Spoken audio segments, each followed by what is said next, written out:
We can. Perfect.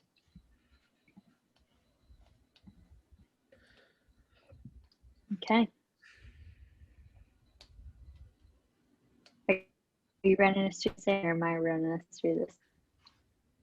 I'll take us through it, but I thought you had the, because you're sharing the screen. So everyone, welcome. This is the Agile Austin Coaching Group, and we meet the first Monday of every month.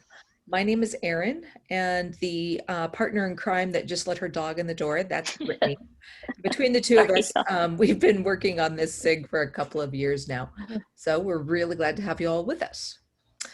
So we are part of Agile Austin, and Agile Austin is, we're very fortunate to have this as our parent group because we are probably one of the largest, most active Agile organizations in the United States, if not the world. We are also a nonprofit, a 501c6. But our mission is to promote Agile software development through the exchange of ideas and practices while providing opportunities for the professional growth of our members. And tonight is just such an example of that exchange of ideas as well as professional growth. We have sponsors without whom we would be nowhere. Our platinum sponsor is Agile Velocity. But underneath that, we also have gold sponsors, silver and bronze sponsors as well. And those are, Brittany, there we go. Kasasa, Eliason Group, Leading Agile and Agile Rising, as well as many silver and bronze sponsors. So, keep coming down.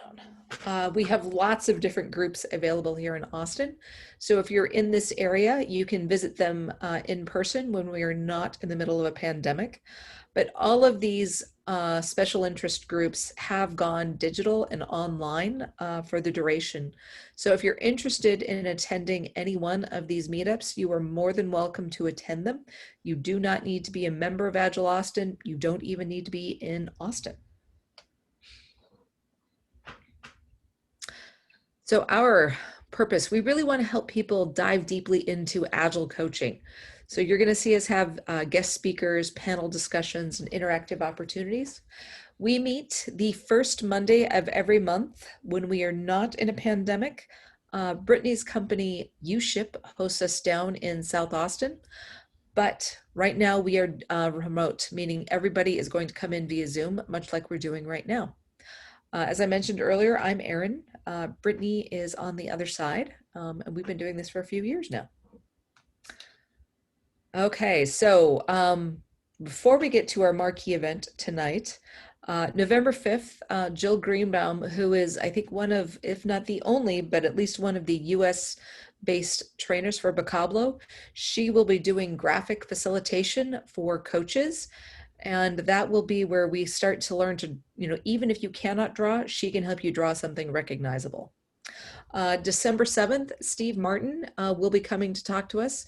And he hasn't quite nailed down a topic yet, but Steve is a certified Scrum trainer, and he's one of the enterprise coaches up at Agile Velocity. So he knows his stuff, and it's probably going to be something that none of us knew how to do. So I'm really looking forward to that. Once we turn over into 2021, and shockingly, we are already at the point where, mentioning 2021, Mark Spitzer is going to take us through OKRs again, objectives, key results, and the like. But tonight we have Tales from Mother Earth, and Jenny Bailey, who has stayed up very, very late for us to come do this. So I bumped into Jenny over on LinkedIn and just kind of watching what she was doing, and she and I began a conversation. So I got a hold of her and I asked if she would ever, could we talk a little bit more? And she willingly got on the line with me. And in this session, she's really going to be talking about Tales from Mother Earth and its Agile journey, specifically how the venture started and what called them to action. She's going to help us take a look at the team dynamics and how working remotely with servant leadership has allowed them to create something really and truly special. She'll also look at the Agile values and consider the benefits of working this way, even in something like a nonprofit that many of us may not have done. But lastly, she's also going to talk about Phoebe and the Bee. and the books, or the, excuse me, the impact that books can have on children, the values within them, and their mission as to why this is so important to us. Hold on, I'm going to cough.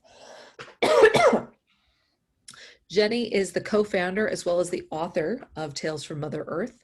She has two young boys, and she's very aware of the importance of conservation and doing all that she can to nurture and encourage the next generation.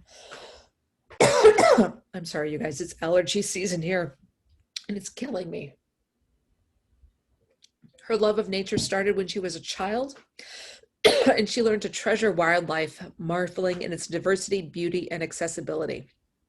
It was something she wanted to share with her own children.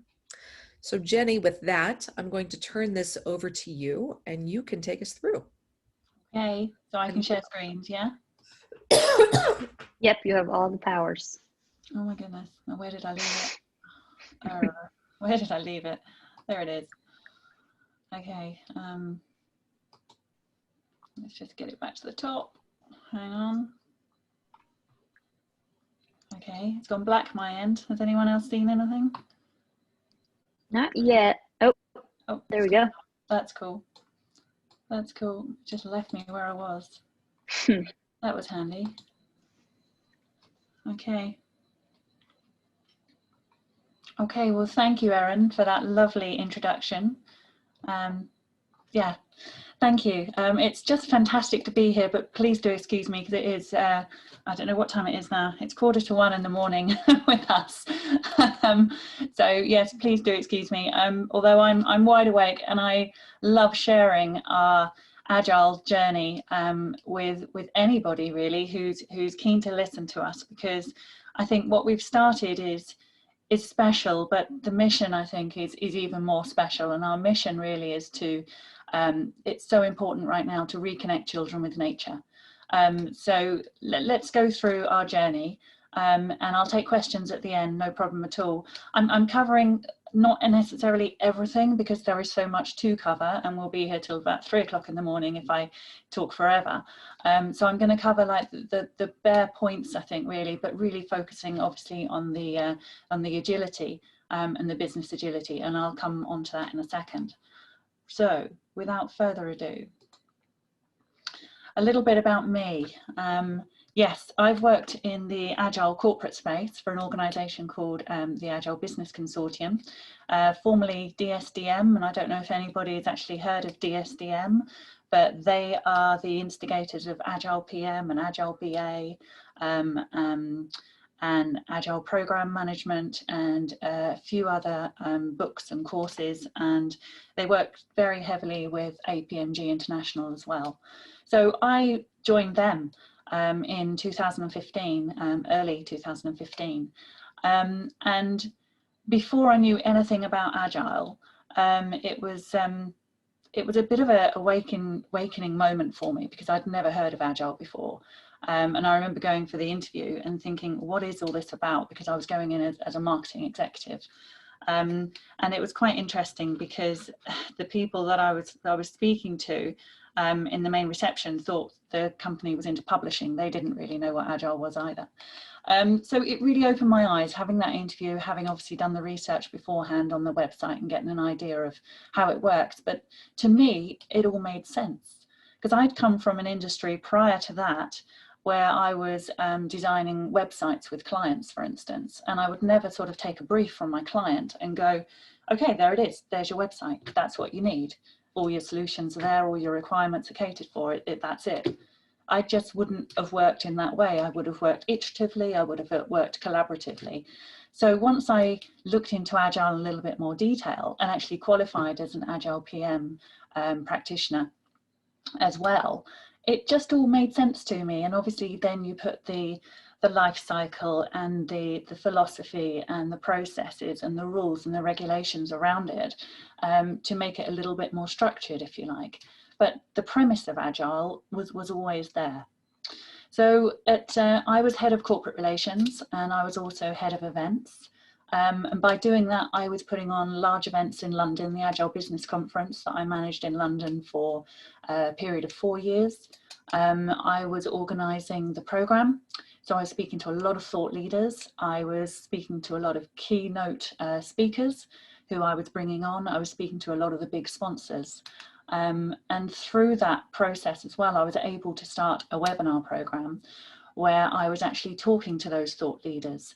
So through that process, I was talking to people that were talking about agile procurement, agile finance, agile beyond budgeting, agile marketing, and agile HR, all those new kind of, they were quite buzzy words, I think, in those days, like a couple of years ago, because people necessarily hadn't heard of beyond budgeting, or they hadn't heard of agile HR. It was a new thing.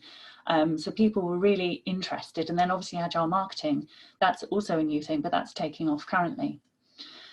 So I was quite well positioned, I think, is the way of looking at this, of who I was speaking to on a regular basis. And I was bringing them through to actually talk to us on the webinar program. And we had great numbers of people listening, and we had great questions coming through. But the things we were talking about was really interesting. Now, away from work, I'm a mother of 2 boys, as Erin rightly pointed out at the start. My boys are now 9 and 11 years old. I've always loved nature, exactly right. And yes, I was always very aware of the importance of conservation and doing all we can to nurture the next generation. Because we have to love and respect nature. And with what's going on in our, I was going to say in our country, but it's not just our country, is it? It's our planet. It's a global issue, what with the climate change, the climate crisis, everything that's going on at the moment. What we need to do is draw closer to nature. We need to work in harmony with nature. And I've been very aware of that ever since, I think, and more so, I think, really, when I became a parent, when I became a mother. I think then you start thinking about their generation and what they're going to grow up with. And hearing the fact that, you know, in 10 years' time, for instance, if the climate reaches that temperature, then the childhood that children are having now is not going to be like the childhood that I had, for instance. And for me, nature was always around us, and I always took it for granted that it was always around us, and always thinking it will be around us always. And obviously hearing reports that that wasn't the case, as a parent, I wanted to do something about that. So moving on from there.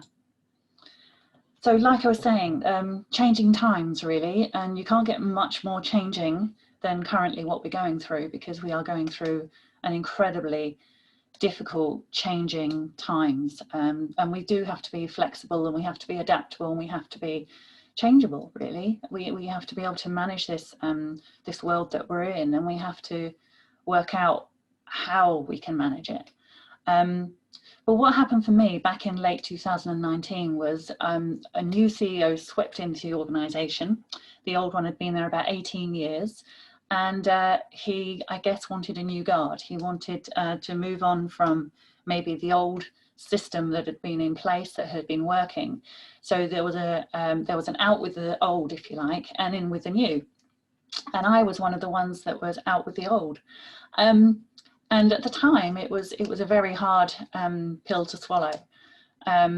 But also looking back now, it gave me the freedom and the flexibility really to work on something that I'd been developing, about 4 months before that time. And it is a funny thing, isn't it? Out of adversity, sometimes some really great and amazing things can actually develop. And I look back at that now and go, it was kind of meant to be, and it was okay. But at the time, yeah, it was not the happiest times at all, because I loved my job. I absolutely loved it. I loved working in Agile. I loved the community, and I loved sharing something that was new to some people, old to other people, but we're always learning about Agile. There's always new ways, there's always new developments, there's always new transformations to bring on, to talk about. And so I really did feel inspired that I was at that point where I could share that with everybody, and I really enjoyed that. So when I was doing the webinars and everything, I really got to a point, to understand Agile, you have to understand the terminology behind it. So when I'm talking Agile and when I'm talking business agility, I'm not thinking hot desking and hoteling, I'm not thinking working from home, and I'm not thinking, you know, car park requirements that someone could move around to, instead of 1A, they can be to 1C. And I'm hoping you guys are laughing a little bit at that, because sometimes in the language that we use, there's confusion. And I noticed that quite a bit when we were talking in our webinars. It was so important to get the language right. Definitely with business agility, with Agile, people saying, is it with a capital A or is it with a small a? And really, my understanding of Agile, it's all much more to do with the trust, transparency, people, procedures, all the stuff that's there. That's a lot more along the way of where Agile should be. And there, some of the buzzwords, Agile can go on, and it is a learning curve, and there is still more to learn. So I just wanted to clear that up, that my business agility and my Agile understanding is more of the bottom bit rather than the hot desking, hoteling and car parking. I've actually had people say that to me. So I just wanted to make that sure that we're all on the same page. So moving on. So Agile PM, it'll be lovely to see like a show of hands who's familiar with Agile PM and who is familiar with DSDM, but I don't know if we can quite do that on the system. But please put it in chat if you're familiar, so I can know. But obviously best business value emerges when projects are aligned to clear business goals, delivered frequently, and involve collaboration and motivated and empowered individuals and people. So this kind of thing, when I was for the last 4 years, when I was working for Agile, this is my bread and butter. This is what I knew. I worked with when we were talking to teams, when we were talking about transformations. This was what it was all about. This was focus on the business need, deliver on time, right the way through to demonstrate control. And if you put those principles into place, then you are, you're in a good place to get a good outcome. Obviously, it comes into the team dynamics and the people and the mission and the goal and all that kind of stuff as well. But fundamentally, if you think about those 8 elements, those principles, and you put them into place, then you're going to be into something that is going to be in a good shape. So having that all in my mind, like I said right at the start, I believe I have an Agile mind, because it makes sense to me, and it always has made sense to me. So when we go out and talk to children, for instance, we tell them that everything starts with an idea, from Peppa Pig to SpongeBob SquarePants, to the Avengers to Pink Panther.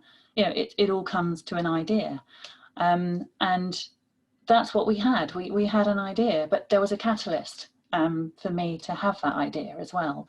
And that was when Sir David Attenborough said last year, in spring of last year, he actually made a statement, and it went like this: the Garden of Eden is no more. And it wasn't like the Garden of Eden is just tumbling over, or the Garden of Eden is slowing down or disappearing. It was the finality of what he said, the fact that it is no more. And I was really shocked by that. And I just thought, well, that can't be. This isn't right. And I couldn't be passive to that information anymore. And also around that time, the UN came out with a big report saying that the insects were in a major decline, like 1/3 of the insects had disappeared. And again, I just thought, I need to do more. I need to do all I can do, because for me to feel better about this situation, I needed to take action. And it was amazing. As soon as I took action, I felt better about it. So I filled my garden up with lavender, and I'm not a gardener in any way, shape or form. But I thought, if I can help the bees, I have space out there. I'm lucky to have a garden. Let's fill it up. Let's put something out there. I planted native flowers in the woodlands to try and get more flowers out there for the bees. I put up nest boxes for birds. I got the building where I was working at the time, it's 11 floors. I got them all working on a crisp recycling scheme. And I started that in the building. I did all we could do. We did beach cleans, we went out picking up rubbish. And it made me feel a little bit better, but still I needed to find something more. I needed to find something that was going to make more of an impact, that would make me feel better. So then what it was, back in June last year, I had a conversation with a friend who I now know as Mother Earth, one of my dearest, best friends. And we really kind of came up with this idea that, to make this impact, or to try and to do something to help, we need to write stories. And I kind of said, okay, well, you write the stories, I'll do the marketing, because I know the marketing side of the world. And she was like, no, you write the stories. So I wrote the stories, and I said, right, okay, the first story is going to be, and it's going to be about a bee, because it was in my mind. So within the next few days, I'd written Phoebe the Bee. And that's kind of how the conversation started. And we knew we needed to connect with children. So this is kind of from the idea really of the whole venture. And at that point, we didn't necessarily know it was going to be a venture. We were just going at it iteratively and going, okay, we've got a story. I tested it on my children. And then she tested it on her children for a bedtime story, and they seemed to like it. And then we thought, well, what can we do with this? She's actually got an amazing voice, a beautiful speaking voice. So she turned into Mother Earth quite quickly. And then we looked at the feasibility really, and the idea of putting this together and making this slightly a bit more. If we were going to do a story, then how could we develop this? So it turned into a very agile project really, because we were discussing it, we were brainstorming, I guess, doing a kind of a pre-project feasibility idea, life cycle sort of plan in our minds, of kind of where this could go and what we wanted. And there was just two of us at this point. And then, like it says here, the ambition sort of came to us after I'd written that first story. We tested it on our family and friends and our children, and we seemed to get a really quite a good reaction from it.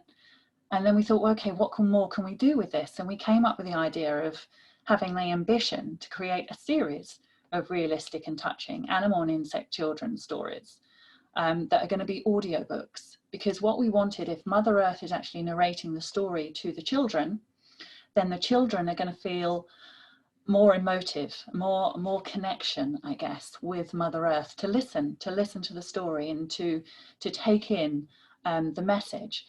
And we wanted our stories to appeal to a wide range of markets. So it was going to be a 3 to a 10-year-old, for instance, because we wanted there to be certain abilities and lessons, if you like, in the book that they could learn as they develop. So there'll be colouring in, and there'll be a read-along feature.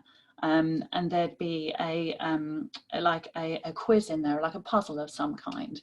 And there'd also be a fun facts page that children could literally just consume, and then obviously could share with their friends and go, well, I know a bee has 5 eyes. Isn't that amazing? So we had some great fun actually doing the research ourselves and finding out some quite obscure and fun facts to actually go in our page.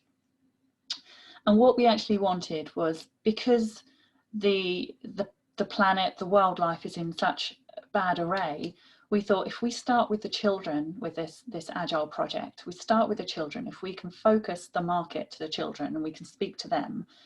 We were learning at the time that from wildlife centres that if you know, it's almost like there's a lost generation there. It's like the adults are the lost generation. The children seem to be getting the message quite strongly at the moment, but we thought, well, if we focus on the children, then the adults can obviously maybe experience the wonders of nature through the empowerment that we can give to the children. So how it came about was what we wanted our books to highlight the current threats the wildlife is facing from 3 main things: the erosion of natural habitat, the climate change itself, and plastic pollution. And we wanted children to feel encouraged that they could make a difference. We wanted them to feel empowered, that they could read our books, get the idea, get the understanding, read the conservation message within them, and then actually act on that, and then feel better about themselves and feel better about their future, whilst obviously helping the wildlife.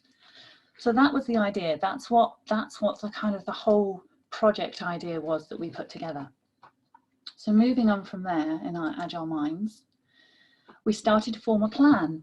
Now, myself and Mother Earth knew that we couldn't do all of this ourselves, because obviously I'm writing the stories and she's doing the narration, but we needed an illustrator. When it came down to it, we definitely needed an illustrator. And what we wanted with our illustrations was amazingly beautiful, anatomically correct illustrations. I think it was really important. We didn't want our books to be Again, back to our plan, we didn't want our books to be cartoons. We didn't want them to be a Peppa Pig or a Pink Panther look. We wanted them to be anatomically correct as much as possible. And we wanted our images to be fairly large as well, because if you think about a bee for a child, it's about this size. So we wanted it to be quite large. So you can see there Phoebe's on the screen. And Phoebe went through a certain amount of iterations.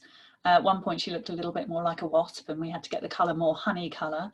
And then my son actually came up with saying put the black spot on the back, because a lot of bees have black spots on the back. So she came right, and then when we got her, we just went, that's it, that's exactly what we want. So that was an iterative development as well.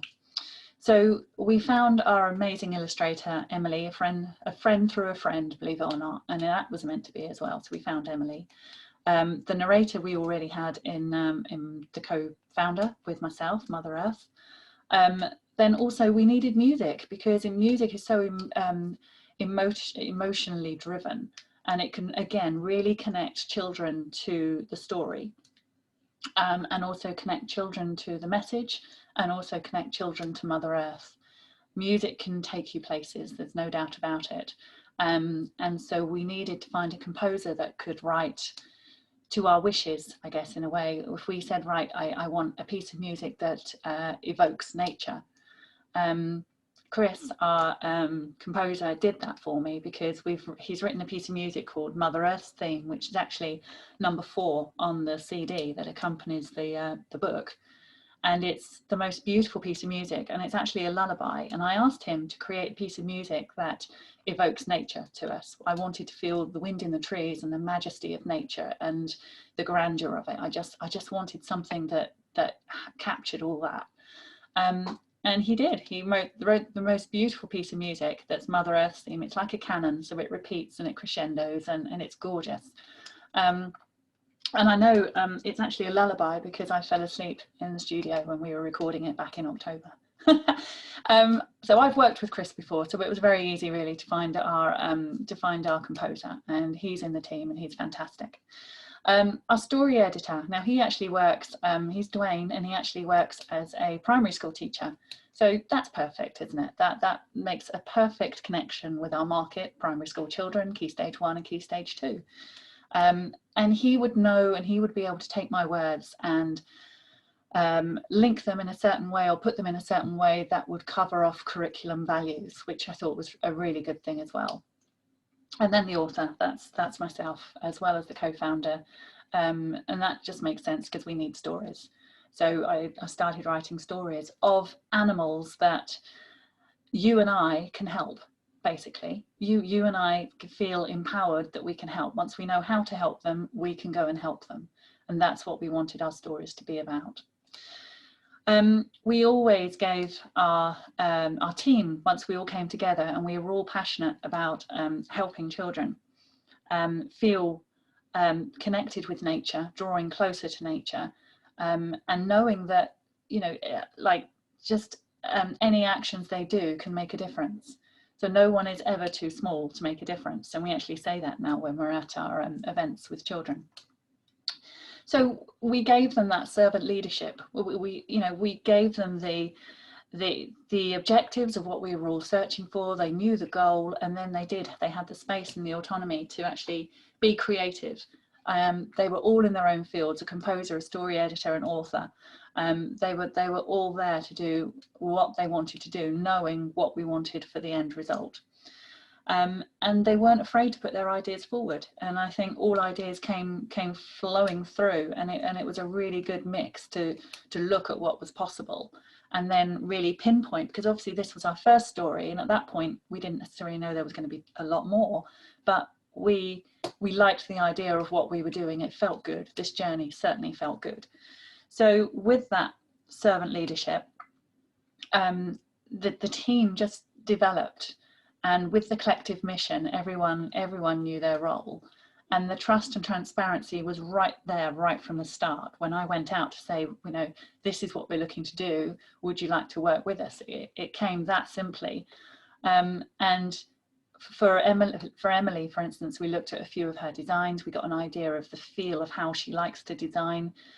We looked at some others as well, to be honest. We looked at a few others, but Emily was by far the one that we liked the look of the most. And so obviously myself and the co-founder made a move to contact her, connect with her, and invite her over to my house, because she's local actually to where we live, and actually talk through our idea collectively, what she wanted, and she was more than happy to come on board. And amazingly, at that time, she'd never actually illustrated a book before. So I think we found someone who's very incredible, and their talent is incredible and amazing, to join Tales from Mother Earth. So we're delighted there. Same with our composer, Chris is amazing, and same with our editor, Dwayne is amazing as well.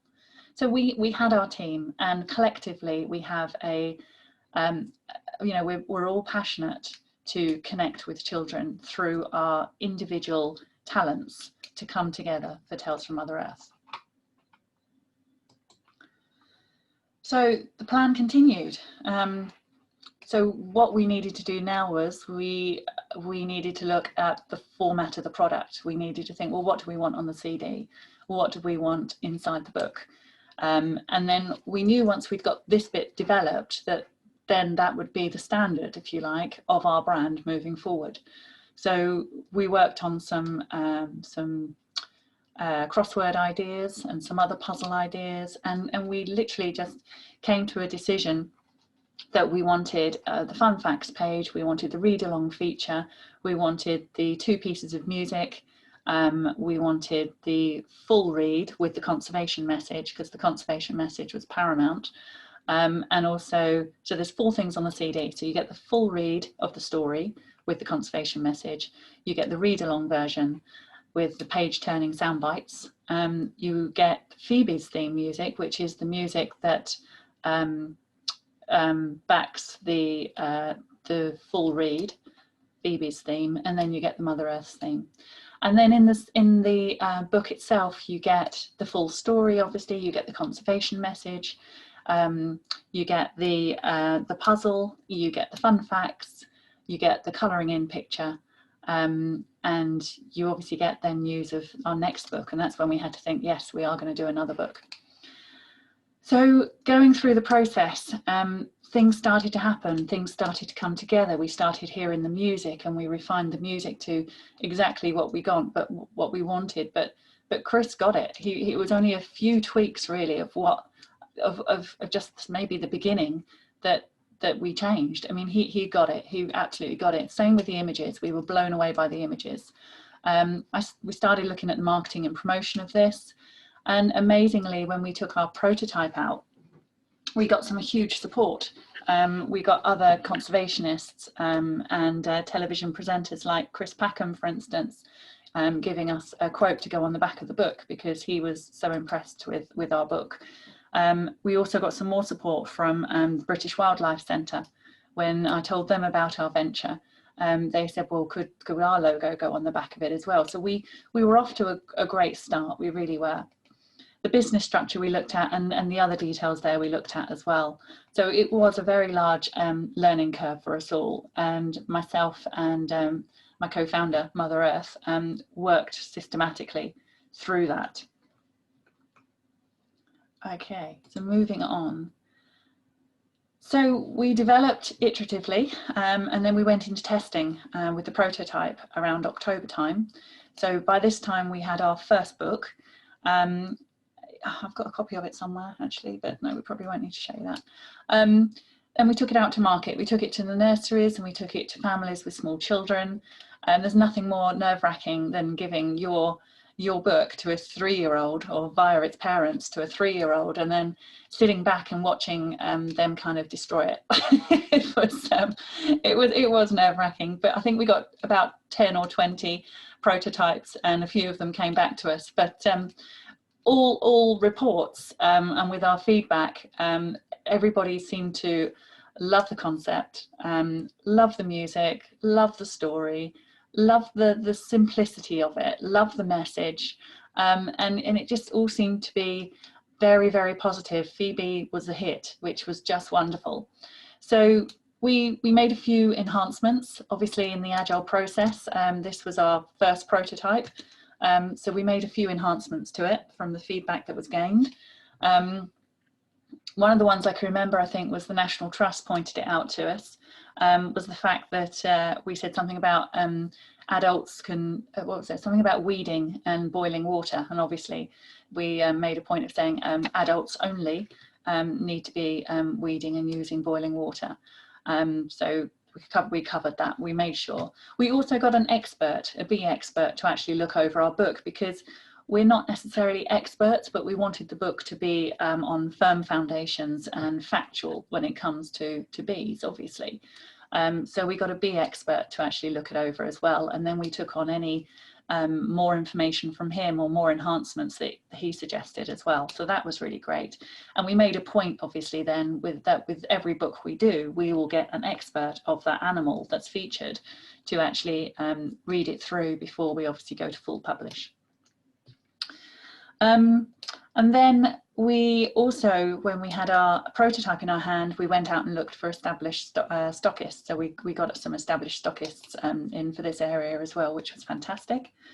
And then it was all systems go, really. We launched, well, we took the book and it actually came off the press in February of this year, 2020. And we got a certain amount produced because we had a certain amount of events to attend in March that we were all setting up for. We had about 13 or 14 events that we knew we were going to be happening in March. So we went to full press in February, and then we self-published and launched in March. So, and it all sounds very simple how it all came together, but in a way it did come together like that. And the team were obviously delighted. I've kept a copy back for each of the team members that we've signed, just a silly thing really, just to let everybody have a copy of the very first one that came out. So then, yes, then we were into March, and obviously within March, I don't know if you know, but in England, in the middle of March, we all had a lockdown because of the pandemic, understandably, very understandably. So we did manage to run a few events prior to lockdown. So we did a few school events because we were going out and doing story workshops for schools. But unfortunately, as it says there, we did have to postpone a rather large number. So then when that was happening, it was a case of, right, everything has to go online. All our activity now has to go online. But the team carried on working. We knew that once Phoebe was happening, in the back of Phoebe, there's also words about our next book, which is Spike the Hedgehog.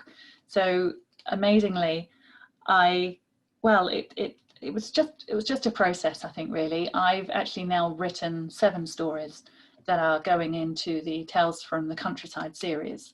So in the back of Phoebe, you learn about the next book coming soon is Spike the Hedgehog.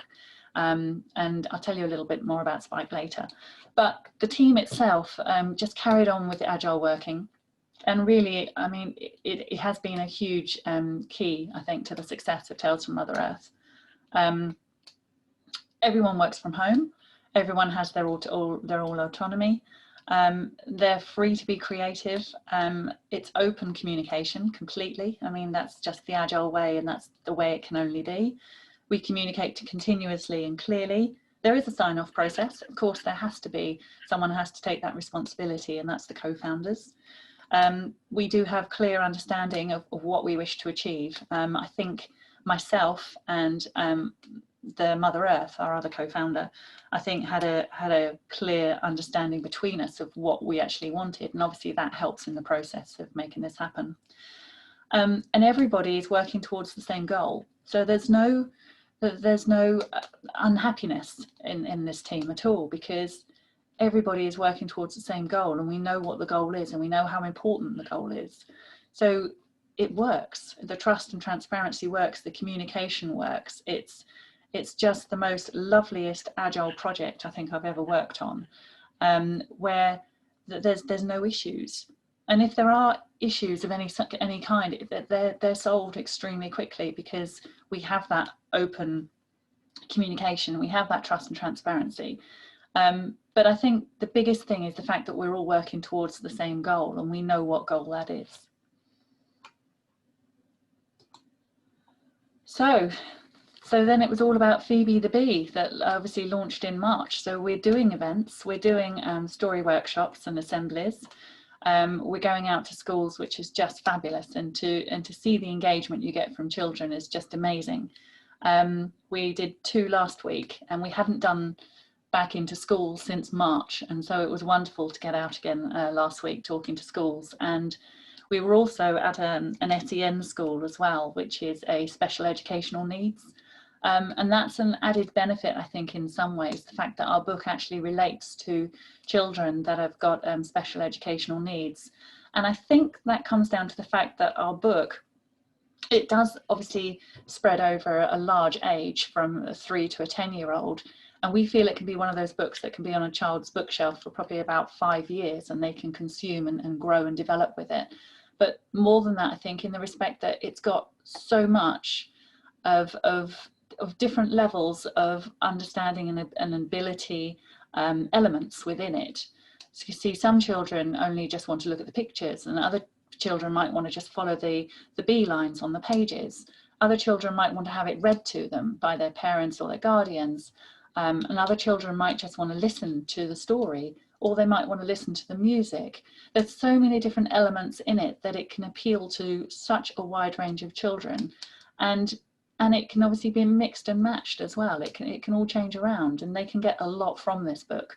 So we were delighted, absolutely delighted really, that autistic societies and ADHD societies and people like, organisations like that told us that when they purchased the books that their children were just loving the experience and getting a really rewarding experience from our book. That was just an added benefit. And obviously the whole reason for doing this is to allow children to reconnect with nature. That's the whole mission. That's the right from the start. That's what we wanted to do. So we carried on with our story workshops. Excuse me.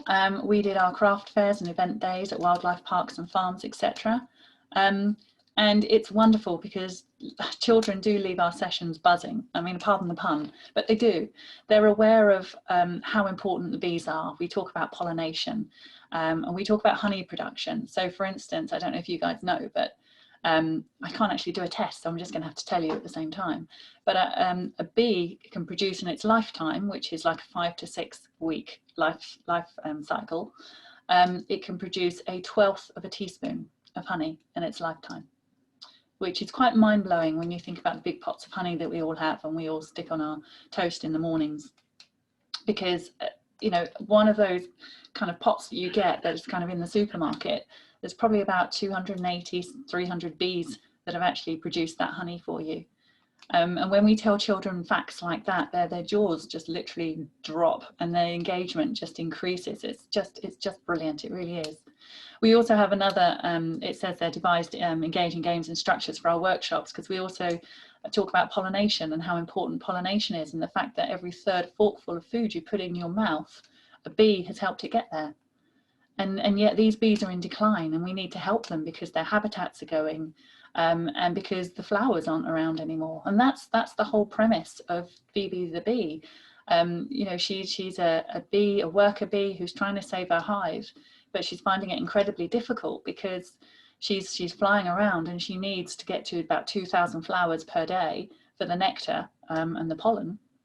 And slowly but surely these areas are being taken over by decking and concrete, and people are keeping their gardens far too neat. So they're not letting the wildflowers grow, or the weeds, as some people call them. They're not having the right types of flowers in their gardens, because some flowers don't even give any nectar. So it's a real shock when people actually know that. There's flowers that are being raised now, if you like, or grown now, that actually are there for more of an impact of like a big head or big petals, but for a bee there's nothing in there at all. So we all need to kind of think about what, you know, the fact that we need to maybe let an area of our garden grow wild, and we need to plant more wildflower seeds. And the children get this message so fast, so they're aware of how important bees are in pollination. They're also aware of how long bees have actually been on this earth, because we have a fun system whereby it's a timeline, and we put like time flags on it, and it goes from current day back to the dinosaurs. And then we have these little structures, and this is all kind of an agile game, I guess, in a way. But we have these little bees, phoebes, on pegs, and we ask children, right, can you peg on this timeline where you think bees actually joined us? And it's amazing. Sometimes you get them putting around the Industrial Revolution. Sometimes you get them putting them around the Egyptians, and then we can say, well, actually, Tutankhamun's casket, yes, there was honey in there, but no, they were with us before then. And then we can obviously talk about how amazing honey is in the respect that it doesn't go off, and it's a perfect food, and all that kind of stuff. That just children just lap it up. That they just love all that information, and it's just so incredible to tell them that kind of stuff. But then you can actually say, well, science tells us that it's actually back where the dinosaurs are in the Cretaceous period, because that's where flowers started to evolve, and that's obviously where insects and bees started to appear, and they were much bigger then as well, because there was so much more oxygen in the atmosphere. And then we discuss with children about the symbiotic relationship of plants, biodiversity, obviously, and bees. So we do cover off a lot when it comes to our workshops. So they also are aware of how much they need our help. You know, this little insect that's been on this planet since the Cretaceous period, we come back into more modern day, and we say it's really this area here where it's been in decline, and it's in decline for various amount of reasons, and we tell them, but we can all do something about it. So like I said, when they leave our sessions, they're absolutely buzzing, because they actually know what actions they need to take.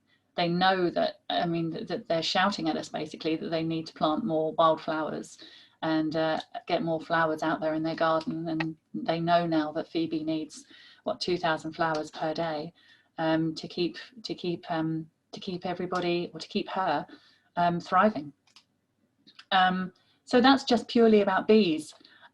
So we've devised the games as well, and we've also done another game that we've done called the musical flower game, which is a bit like musical chairs, but we've done it with flowers. And we tell them all to, once they're out, we have to close their eyes because they're at the hive. And again, when we're taking the flowers away, when the music's playing, we take some flowers away, and then when the music stops, everyone has to stand on one of the flowers and obviously be a bee. So this is for the little ones, I guess. And then when there's only probably about 5 more left in the room, we get the other people that are out to open their eyes, and we put more of the flowers down on the ground again, and we say someone's come and planted a whole new meadow of wildflowers. And then they all go and carry on dancing to the Phoebe's theme again, which is just beautiful. It's just wonderful, it really is. But all the time they're getting that message that the flowers are disappearing and we need to plant more flowers for the bees. So it's just another structure that we've put into place. So they're learning those things, how important bees are and what they need, and why they're the sad fact they're in decline, and then also obviously what they need from us to help and what actions can they take. And that's the empowering thing. So they leave our sessions knowing that they can actually do something, and there's no one person that's too small to make a difference. So we have a few chants at the end of our sessions as well, which is great. And we're in talks at the moment as well with some organisations where we can do some great things together, because I thoroughly believe, like it says there, that working and collaborating with like-minded individuals and organisations, you can really take the steps to achieve so much more together. And obviously you can get to that lasting change that everyone's asking for, growing back green, and the new norm, whatever that's going to be. But I want it to be more in harmony with nature, because we can't plunder our world anymore. Nature's obviously said enough, and we need to listen, obviously, like David Attenborough's been telling us forever. So this is what we've done. This is what we've done to try and help to open children's eyes to the wonder and to the magic of nature, and to experience it and to feel empowered by helping it. And to obviously then, through their empowerment of helping it, feel better about their future. Because just like me, when I took action to actually start this process, to put it together with my friend Mother Earth, I felt better. This definitely was the more I was looking for.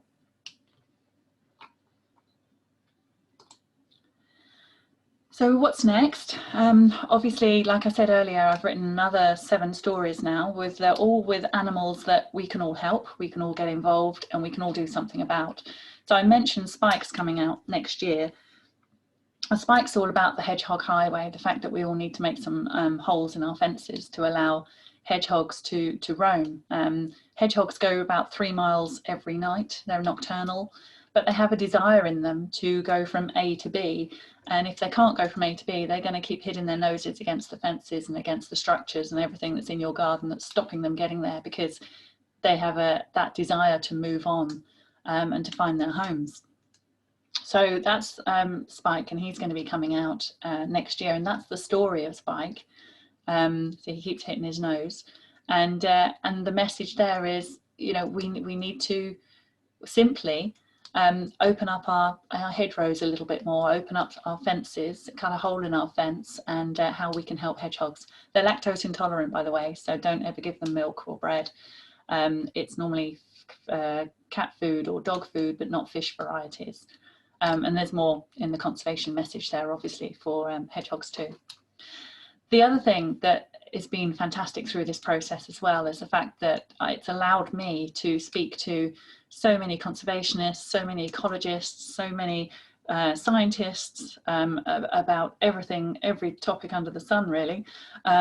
Also, so many psychologists, child psychologists, because we're all talking about the benefit of getting children outside.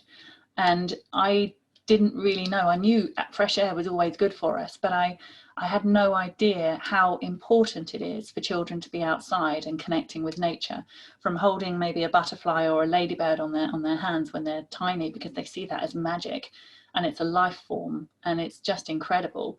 And it's literally outside of our back doors. And to be a parent and not allow a child that experience is denying that child something. So it's so important. But it's more than that as well, because we all like spending time outside, but for children it can spark their imagination. They're more creative, they have more confidence, they've got more social skills, they're more connected with nature and understanding. Their abilities move so much more. There's psychological, there's physiological benefits. It just goes on forever, it really does. And to highlight that to our social media communities, to people we're talking to, and also at our events, is so important, because that's a huge step as well in the right direction to get more children connected with nature. So I've added that bit there as well, just so you know, because it's also, they can engage in a nature, and they can have a lifelong love of learning that can be sparked into action. And it's just such an incredible place for them. It really is. So I'd urge any parent really to take their children outside more, because I know now when I go outside with my kids, it's like I'm patting myself on the back because I'm doing good. You know, they're climbing trees or whatever they're doing, but I'm thinking I'm doing what's right for them, and they need to be out here because they're getting so much from it.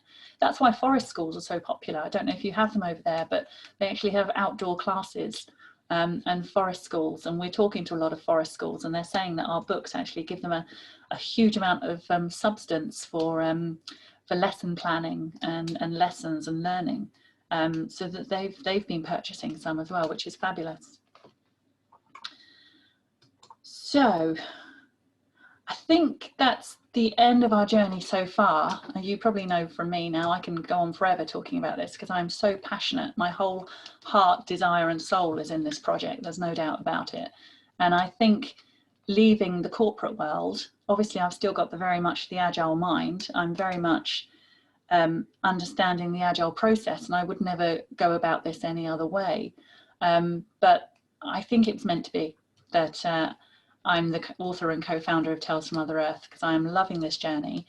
And if we can collaborate with organizations and individuals and connect children with nature and just be a part of that process, not necessarily all of that process, but if we can just be a part of that process. If a child can go out and plant some wildflower seeds, and they see them come up, and they see a bee go to them, and and that bee is actually going to get its nectar, and that child's actually planted that and they've realized that. That is so empowering for a child.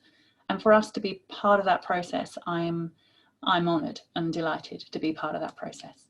So that's our journey so far. We're looking for, we're looking for just trying to, as I said, make more contact with children, and we're looking for children to have so much fun with our books and to cherish them. And it seems like we're doing something great, which I'm really excited about. So thank you so much for listening to our journey so far. Any questions? Well, I'm actually really thrilled that I have so much lavender already out in my Yay, yard. I'm well thinking I done. might need to go put some more in now. Yeah.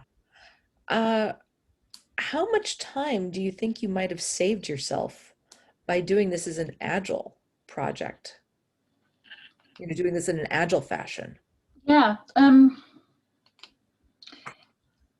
that's the thing. I mean, that's the thing. When you look at that, I wouldn't have done it any other way.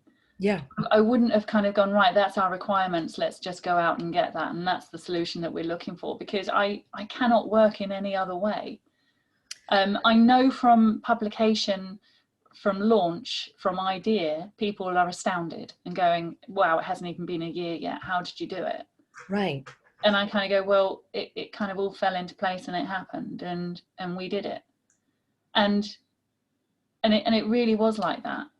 So it's a really hard question to answer in some respects, Erin, because there wouldn't be another way for us to do it.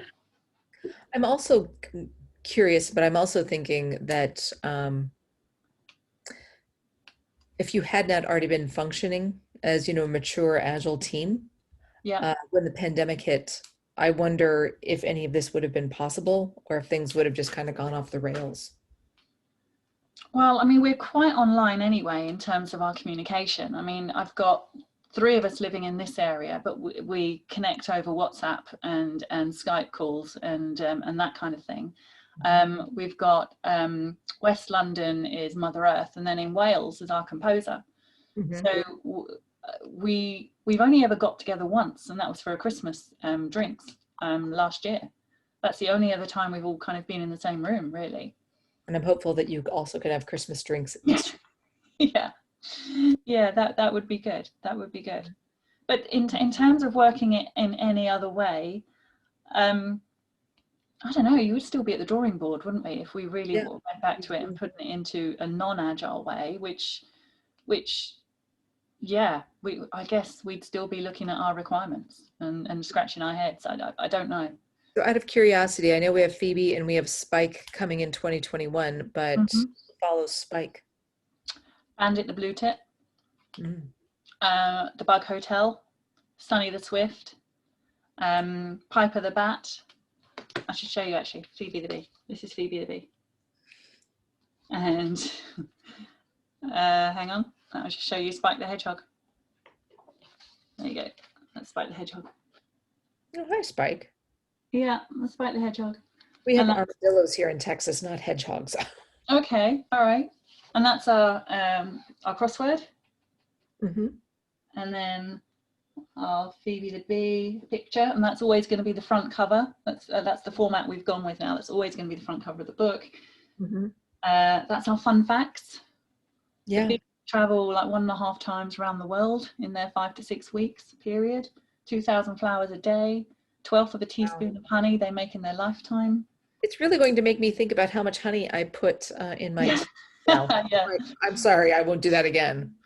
Yeah, absolutely. No, absolutely. And that's the conservation message that's in there.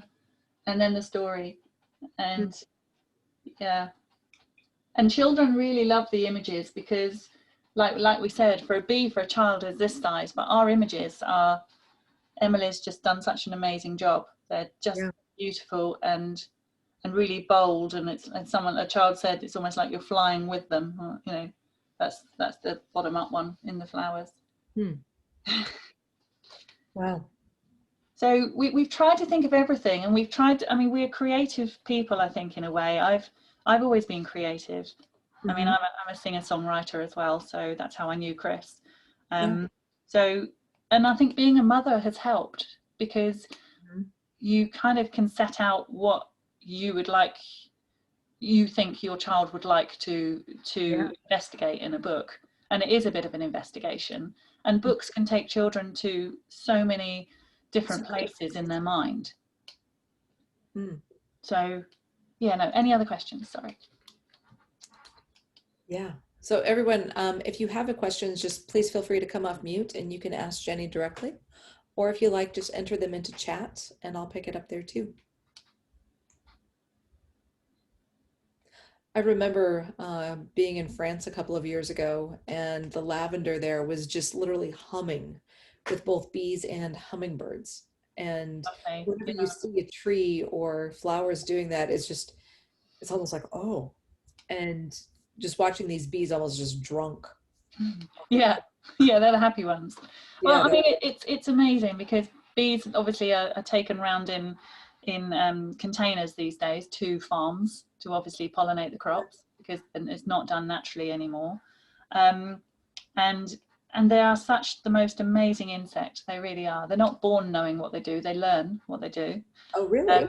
you can also put, like, obviously bee hotels up in your garden, and you can see the grubs developing, because there'll be masonry bees, there'll be solitary bees going in, laying an egg and putting a bit of nectar and pollen inside, and then closing up the gap. So you can get leaf cutter bees, and you can get masonry bees, and all sorts of bees. There's about 270 different types of bees in this country. But yeah, Wow. they are just so incredible. And over in this country as well, I think, and I think it's quite similar for you guys, we've had 97% of our meadows have disappeared. And Oh, so no wonder bees are in so much trouble, really. But we can all do something about it. And a lot of road verges and places like that and roundabouts now are being left, or they're being planted with wildflowers. So wildflowers. bees have got like corridors to find Mm. the nectar source flowers. But I did find it incredible when I learnt that there's lots of flowers out there that have no nectar in them at all. I didn't know that either. It's like roses without a scent or something. Yeah, We've gone in genetic mutations. yeah. But Sherry is asking, does soil quality affect bees? Soil quality will affect the flowers. I don't think it necessarily affects the bees. Obviously, if the flower hasn't got the right nutrients, or the plant hasn't got the right nutrients in the soil, it's not going to present a flower, which Mhm. obviously will stop the bees obviously getting the nectar-rich quality flowers that they actually need.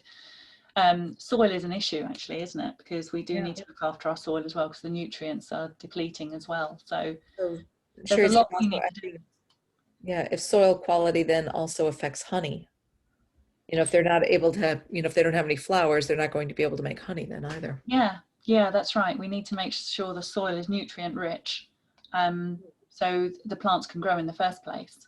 And Yeah. obviously, if plants want to provide the flowers, because that's the only way they're going to be pollinated. Mm.